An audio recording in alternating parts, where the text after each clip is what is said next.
सनसनीखेज समाचार छपे हैं जिस पर मीडिया में भी टिप्पणी हुई है। आज दोपहर को कांग्रेस अध्यक्ष ने एक प्रेस कॉन्फ्रेंस किया है, पर ये इतने सनसनीखेज हैं कि राहुल जी का प्रेस कॉन्फ्रेंस भी करना आज शाम को हम सोचे ये जरूरी था। तो मैं राहुल जी से गुजारिश करूंगा वो इस बारे में कुछ बोले, उसके बाद में आप सवाल कर सकते हैं। राहुल जी।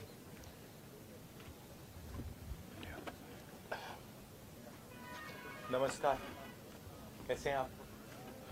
ठीक है। कुछ साल पहले नरेंद्र मोदी जी ने ये हिंदुस्तान का जो पॉलिटिकल फाइनेंस का सिस्टम है उसको साफ करने की बात की थी, और इलेक्टोरल बॉन्ड्स का जो कॉन्सेप्ट है वो नरेंद्र मोदी जी ने डेवलप किया और उसको इम्प्लीमेंट किया। और कुछ ही दिन पहले इलेक्टोरल बॉन्ड की सच्चाई देश को दिखी है। बेसिकली जो नरेंद्र मोदी जी ने इलेक्टोरल बॉन्ड का कॉन्सेप्ट रखा है वो दुनिया का सबसे बड़ा एक्सटॉर्शन रैकेट है।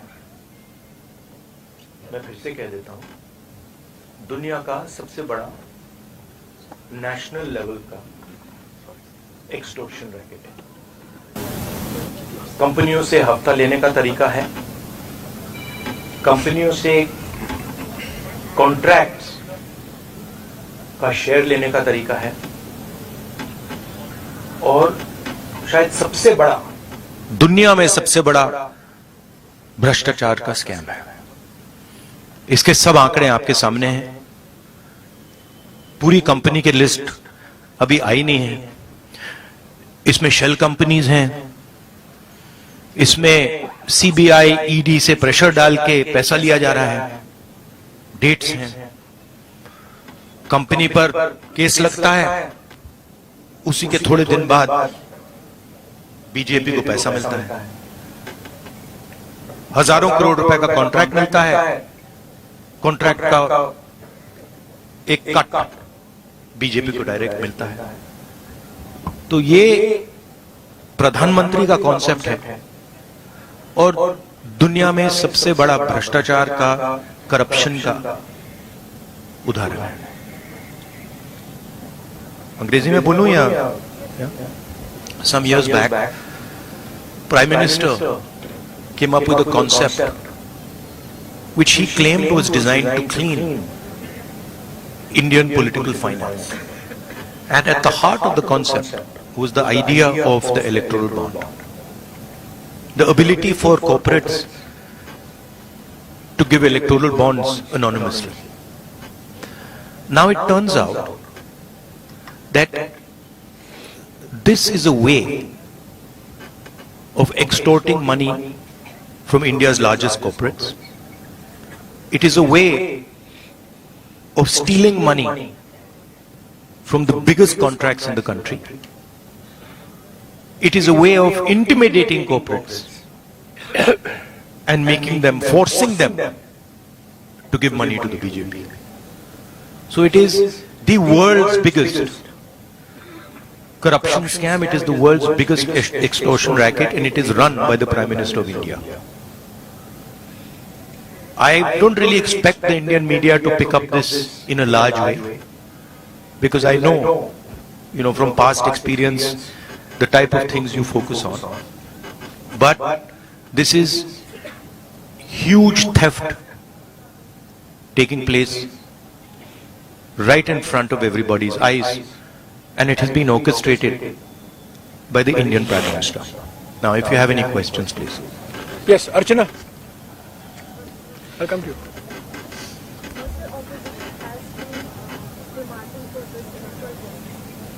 And now it is out. And as we are seeing it, a 50% like vote that opposition voted whether it is the Congress party or the TMC. So now what will be the further strategy? Look, the question is not whether it is 10%, 20%, 50% more. The question is that none of the opposition parties have access to contracts at the national level. None of the opposition parties are giving highway contracts, are giving defense contracts to these people. Okay? So, none of the opposition parties are controlling the CBI. None of the opposition parties are putting Pegasus on people's phones. None of the opposition parties are controlling the income tax department. None of the opposition parties are controlling the extortion directorate. These are all controlled directly by the BJP and by the Prime Minister of India. And what we are seeing is criminal extortion from corporate India. Every single corporate knows this. They are scared, they are pressured, but this is what is going on. The question here is not opposition. The question here is that months after a contract is given, the corporate is suddenly giving electoral bonds to the BJP. The question here is, immediately after CBI is filing a case, ED is filing a case, the corporate is giving money to the BJP. This is the issue here. Right? And it is blatant and it is run by the Prime Minister of India. Yes. Technically, by law for extortion, you need a complaint. In a way, through electoral bonds, in BJP got 5,000 crores, Congress also got around 1,400. So these are allegations. What is the logical conclusion? These are not allegations, these are facts. If you look at these companies, you can see that certain of these companies have never donated money to the BJP, have got an ED case on them, a CBI case on them, and then immediately they are giving money to the BJP. You can see that there are a large number of shell companies here, right, which are connected to other companies, which are giving money to the BJP. It's upfront, right? So don't try and create this idea of technicality. Okay, you please be an impartial journalist, and you see what is in front of you, and don't try and muddy the waters. Right? There is no question here of what do you mean what happens next? What happens next is this is the criminal act that has been imposed on the people of India. That's what happens next. An investigation of this act hopefully takes place. Right? The Supreme Court acts on this, and as important, maybe it's about time some of you start writing about it. Yeah. हाँ जी. जो top 5 donors हैं उसमें से 3 donor वो हैं जिनके यहाँ पर आईटी या सीबीआई आती है, उसके बाद वो डोनेट करते हैं. अब कल चुनाव आयोग की ओर से डेट भी डिक्लेयर किया जाएगा चुनावों का, तो ये कितना अहम मुद्दा रहने वाला है 2024 चुनावों के लिए आप लोग? नहीं, ये देखिए, ये बहुत अहम मुद्दा तो है, मगर इस स्केल का भ्रष्टाचार, इस लेवल का भ्रष्टाचार कि आप देश की पूरे के पूरे इंफ्रास्ट्रक्चर को करप्शन करने में लगा दो, सीबीआई को, ईडी को, इनकम टैक्स डिपार्टमेंट को, इन्वेस्टिगेटिव सारी के सारी का रोल आप करप्शन बना दो. और आइडिया किसका है? आइडिया प्रधानमंत्री का है. प्रधानमंत्री ने स्वयं कहा कि इलेक्टोरल बॉन्ड्स से पॉलिटिकल फाइनेंस साफ होगा. तो मतलब ये इससे बड़ा भ्रष्टाचार तो हो ही नहीं सकता. और ये गडकरी जी ने नहीं कराया, ये नरेंद्र मोदी जी ने कराया है. सीधी सी बात है. हाँ अभिनव, एक minute. Abhinav, you're from the Hindu. So you're saying these companies are corrupt. These companies are funding, but most of these companies, they are operating from a state or 2 states where your government is there, Telangana or in Karnataka, and they are getting mega, for example, MEIL, Mega Engineering Infrastructure and Infrastructure Private Limited, and they got projects in your government in the states. Like No, Karnataka no, you're wrong. that's wrong. Our government in Telangana has come a few months ago. In Karnataka. Right? No, actually you're wrong. That's not what's happened. Again, we are not controlling the ED, we are not controlling the CBI, we are not controlling the income tax department, and there is no correlation between our contracts and between contracts and funding to us. Please take a good look at the dates of these things and you will see that there is a correlation between these things and the BJP. हाँ अजीत, एक minute Ajit. मेरा सवाल भारत जोड़ो यात्रा से जुड़ा हुआ है। ये 5 साल 5 न्याय और 25 गारंटी के बाद भैया हमारा फोकस आज ये भ्रष्टाचार पे है, कल नहीं। इसी पे कर रहा है। अच्छा, तो यात्रा कल खत्म होगा। ये जो चुनाव 2024 का है, ये आपके लिए डू एंड डाई का चुनाव क्या होगा? और अगर कांग्रेस हारती है तो पहली बार होगा कि 15 साल के लिए कांग्रेस सत्ता से बाहर होगी। अगर आप देखिए आप इसको डिस्ट्रैक्ट करने की कोशिश मत कीजिए, ठीक है? ये यात्रा के बारे में नहीं है, ये भ्रष्टाचार के बारे में है।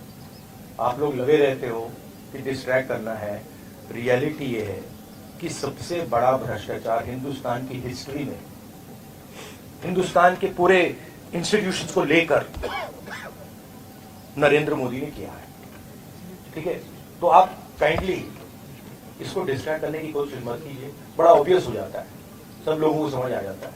सर मैं एक पॉलिटिकल सवाल पूछूंगा। हाँ जी, सर इस तरह से महाराष्ट्र की जो भी पार्टियां हैं, शिवसेना है, राष्ट्रवादी है, और भी अलग अलग प्रदेश में इन पार्टियों को दो टुकड़ा किया जो महाविकास आघाड़ी के साथ में है, उसका इफेक्ट कितना पड़ेगा? और नहीं, वो दो टुकड़े में वो जो किया उसका पैसा कहां से आया?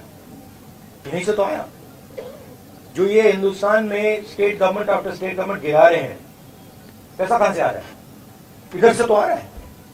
और ये अभी तो छोटा सा भाग दिखा है। तो इन्होंने पूरे के पूरे सिस्टम को एक्सटॉर्शन का सिस्टम बना दिया है। पॉलिटिकल पूरे स्ट्रक्चर को इन्होंने कैप्चर कर दिया है। सीबीआई इन्वेस्टिगेशन नहीं करती है, ईडी इन्वेस्टिगेशन नहीं करती है, एक्सटॉर्शन करती है। किसके लिए? बीजेपी के लिए।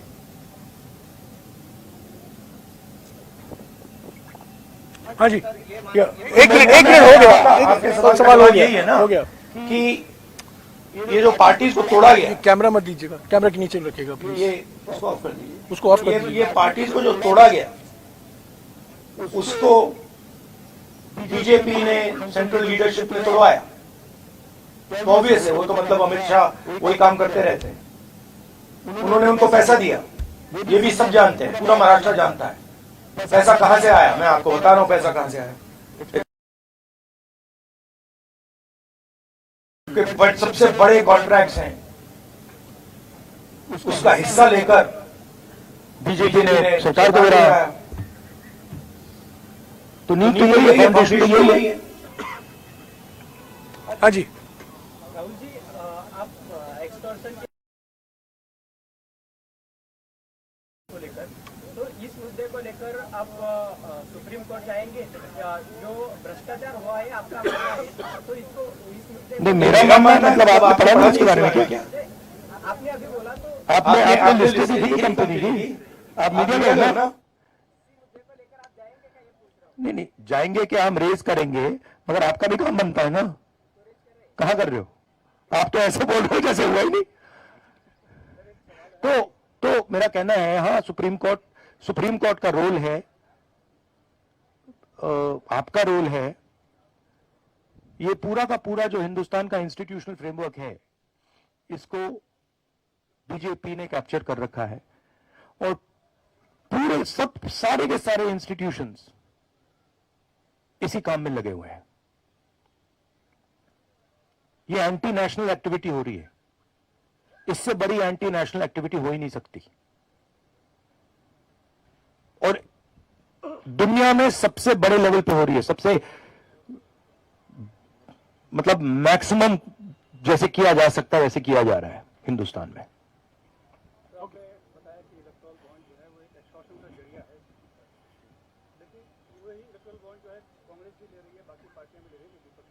आप फिर से वही सवाल पूछ रहे हो। मैं आपको बता रहा हूं कि कांग्रेस पार्टी हिंदुस्तान की सरकार नहीं चलाती है। हाँ, उस पर डिस्कशन हो सकता है, इंडिया गठबंधन में डिस्कशन हो सकता है, मगर पॉइंट यह है कि CBI, ED, income tax department का प्रयोग किया जा रहा है, कंपनीज को एक्सटॉर्ट किया जा रहा है, बड़े बड़े कॉन्ट्रैक्ट्स का शेयर लिया जा रहा है, कॉन्ट्रैक्ट देने से पहले इलेक्टोरल बॉन्ड्स दिए जा रहे हैं और फिर एकदम बाद कॉन्ट्रैक्ट दिया जा रहा है। शेल कंपनीज उसमें भरी हुई हैं और ये पूरा का पूरा जो ढांचा है प्रधानमंत्री ने क्रिएट किया है, इनका ब्रेन चाइल्ड है। इन्होंने कहा है कि भाई इलेक्टोरल बॉन्ड्स हिंदुस्तान की राजनीति को साफ कर देगा। नहीं हो गया Abhinav please no no, we are doing one question, thank you.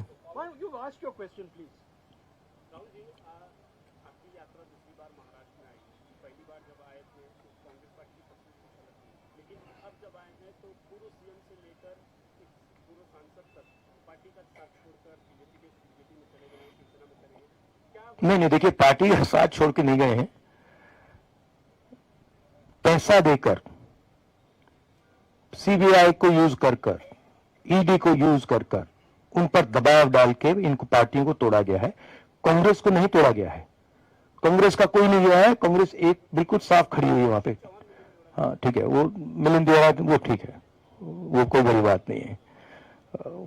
तो हमारी पार्टी इंटैक्ट है। जरूर अशोक चौहान गए, मिलिंद देवरा गए, और हमारी पार्टी इंटैक्ट है। शिवसेना को ये एनसीपी को पैसे से तोड़ा गया है। कैसे तोड़ा गया है आज मैं आपको बता रहा हूं। हाँ जी, न्यूज तक से रेडी। और चुनाव में यहां पे कांग्रेस पार्टी और हमारा जो गठबंधन है रिकॉर्ड मत से जीतने वाला है। हाँ जी, अमेठी से जुड़ा हुआ सवाल है। पूरी यात्रा कवर की है और जब हम अमेठी पहुंचे तो जनता के बीच बहुत ज्यादा डिमांड ये थी कि राहुल गांधी जी जो है वो चुनाव लड़े अमेठी से। तो क्या ऐसा होता हुआ दिखाई देगा? ये तो हमारी सीईसी है, खारगे जी हैं, वो ऑर्डर देंगे, मैं करूंगा जो भी उनकी राय है। मैं कांग्रेस पार्टी का सिपाही हूं, जो ऑर्डर मिलेगा करूंगा। We can. हाँ, Thank you. Last question. हाँ, ये सारे इलेक्ट्रल बॉन्ड में इतनी कंपनी लिस्टेड है, उसमें से आपको जिसने फंडिंग किया है उनके भी नाम सामने आएंगे। तो आगे चलकर ऐसा होगा क्या कि आपको जिसने फंडिंग किया है उनको भी सीबीआई और ईडी से फिर से टारगेट किया जाएगा? हो सकता है। सीबीआई और ईडी जैसी चीज नहीं है, वो बीजेपी का औजार है, वो बीजेपी के कंट्रोल में है। हिंदुस्तान में जो हमारे इंस्टीट्यूशंस हुआ करते थे, वो आज इंस्टीट्यूशंस हिंदुस्तान के नहीं है। चाहे वो इलेक्शन कमीशन हो, चाहे वो सीबीआई हो, ईडी हो, ये सब हो, ये अब बीजेपी और आरएसएस के हथियार हैं। ये हिंदुस्तान के इंस्टीट्यूशंस नहीं रहे। इसीलिए ये जो हो रहा है ये हो पा रहा है। अगर ये इंस्टीट्यूशंस अपना काम करते, अगर सीबीआई अपना काम करती, ईडी अपना काम करती, तो ये नहीं होता। तो उनको ये भी सोचना चाहिए, ये जो सब कर रहे हैं, कि किसी ना किसी दिन बीजेपी की सरकार बदलेगी और फिर कार्रवाई होगी, और ऐसी कार्रवाई होगी